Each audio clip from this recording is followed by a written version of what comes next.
当然历史上安尼革命来讲，讲历史上基本上系咱本土当创业的一个时下。当时同南新创世纪来讲，虽然讲迄讲壁垒分明各自的理念有是无相款，写个形式同内容，所以讲行的路线无相款不过也无重要啦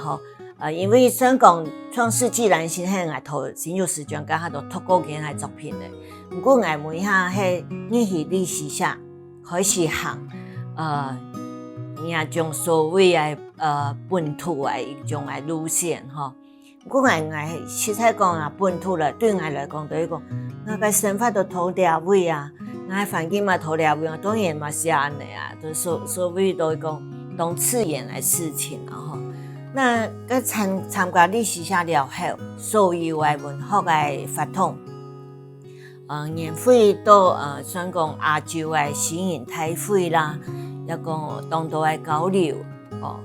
也部分呢，我都曾经也到前辈都开始行业所谓的社会运动，社会运动伫度像人权也讲因为刚下台湾虽然讲戒严，很多戒严的这个前面到过渡到戒严后，所以刚下社会同当多个，你讲降离开一个本人读惯很的一个时代开始开放个开放嘛太通对讲社会当多太的变化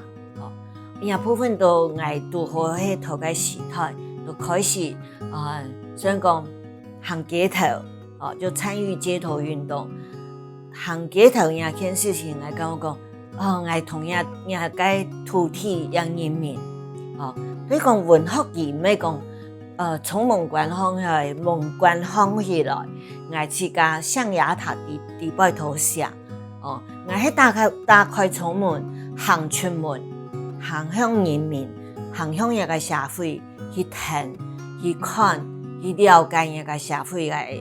算讲曾经时代头变化的一种生活的一种思想也好，到现场也能看到经济也都改变咗头个时代所以我认为文学一件事情，佢绝对佢係唔單止係用詩去表現佢係唔個觀點當然也觀點唔係講是個用想你一定係對現實出發唔置身其中，不過你又抽離又講個當人親的你要冷靜的又抽離現場因為文學佢唔係講搖旗吶喊呼口號佢係一種對講